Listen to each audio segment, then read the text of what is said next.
Hi everyone, welcome back to my channel హరిత divine cooking. అందరూ ఎలా ఉన్నారండి? మీ అందరూ బాగుండాలని మనసారా కోరుకుంటున్నాను. టుడే రెసిపీ వచ్చేసి ఎండు రొయ్యల గోంగూర కర్రీ ఎలా చేయాలో చూపిస్తున్నానండి. ఈ కర్రీ పుల్ల పుల్లగా కారం కారంగా చాలా టేస్టీగా ఉంటుంది. ఈ కర్రీ చేయటం కూడా చాలా సింపుల్ అండి, పెద్ద కష్టమేమి కాదు, చాలా ఈజీగా తక్కువ టైంలో చేసుకోవచ్చు. ఇక లేట్ చేయకుండా ఈ ఎండు రొయ్యల గోంగూర కర్రీ ఎలా చేయాలో చూసేసేయండి. ఇక్కడ నేను ముందుగా ఎండు రొయ్యలను తల తోక కాళ్ళు తీసేసి క్లీన్ చేసుకున్నాను. చూడండి, ఇలా ఉంటాయి. ఇప్పుడు వీటిని ఒక బౌల్లో తీసుకొని ఈ ఎండు రొయ్యలు మునిగే వరకు నీళ్లు పోసుకొని అరగంట పాటు పక్కన పెట్టుకోవాలి.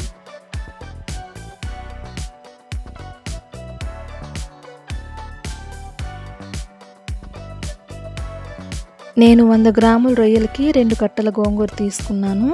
ఇది ఎర్ర గోంగూర అండి. ఈ కర్రీకి తెల్ల గోంగూర కన్నా ఎర్ర గోంగూర అయితే చాలా బాగుంటుంది. ఇక్కడ నేను ముందుగా గోంగూరను శుభ్రంగా వాష్ చేసుకుని తీసుకున్నాను. అలాగే 2 టమాటాలు, 2 ఉల్లిపాయలు, 6 పచ్చిమిర్చి చిన్న చిన్న ముక్కలుగా కట్ చేసుకుని తీసుకున్నాను. ఇప్పుడు స్టవ్ వెలిగించుకొని ప్యాన్ పెట్టుకోవాలి. ప్యాన్ హీట్ అయ్యాక 3 టేబుల్ స్పూన్ ఆయిల్ వేసుకోవాలి. ఆయిల్ హీట్ అయ్యాక 1 టేబుల్ స్పూన్ పోపు దినుసులు వేస్తున్నాను. ఇప్పుడు ఇందులో కట్ చేసుకున్న ఉల్లిపాయ ముక్కలు వేసుకొని వేయించుకోవాలి.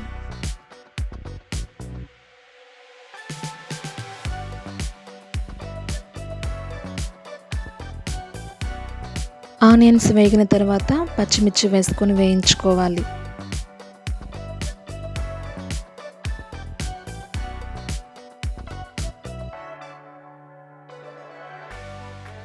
పచ్చిమిర్చి వేగిన తర్వాత 4 రెమ్మల కరివేపాకు వేస్తున్నాను.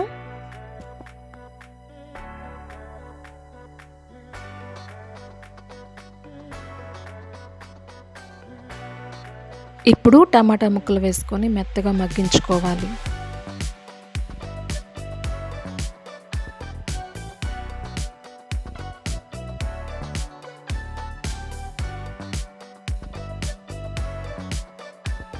టమాటా ముక్కలు మెత్తగా మగ్గాయి. ఇప్పుడు ఇందులో ముందుగా నానబెట్టుకొని శుభ్రం చేసుకున్న ఎండు రొయ్యలు వేసుకోవాలి.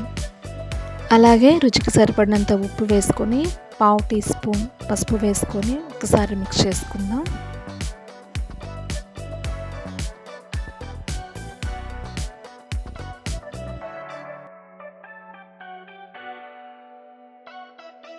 ఇప్పుడు మూత పెట్టుకొని 10 మినిట్స్ ఉడికించుకోవాలి.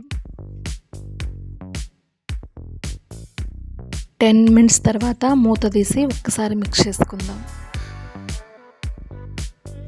ఇలా 10 మినిట్స్ రొయ్యలను ఆయిల్లో వేయించుకోవటం వలన కర్రీ నీచు వాసన రాకుండా ఉంటుంది. అలాగే రొయ్యలు చిదిరిపోకుండా ఉంటాయి. ఇప్పుడు రుచికి సరిపడినంత కారం వేసుకోవాలి. ఇక్కడ నేను 3 టేబుల్ స్పూన్స్ కారం వేసుకుంటున్నానండి. ఇప్పుడు మిక్స్ చేసుకుందాం.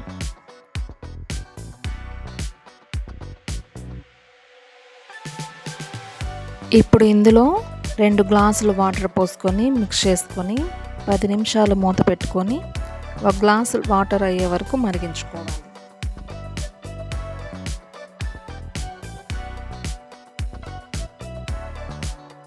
పది నిమిషాల తర్వాత మూత తీసి చూద్దామండి. వాటర్ చక్కగా మరిగిపోయాయండి. 2 గ్లాసుల వాటర్ 1 గ్లాస్ అయిపోయింది. రొయ్యలు కూడా మంచిగా కుక్ అయ్యాయండి.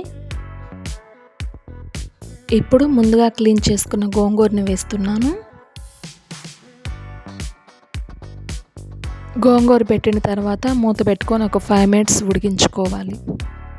5 మినిట్స్ తర్వాత మూత తీసి అంతా కలిసేలా ఒకసారి మిక్స్ చేసుకోవాలి.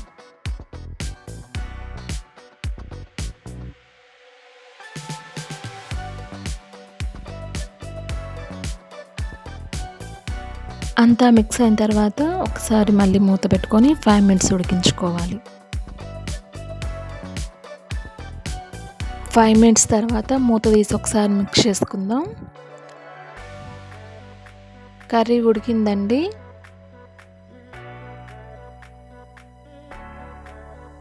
చివరిగా సన్నగా తరిగిన కొత్తిమీర వేసుకొని ఒక్కసారి మిక్స్ చేసుకొని స్టవ్ ఆపేసుకోవటమేనండి.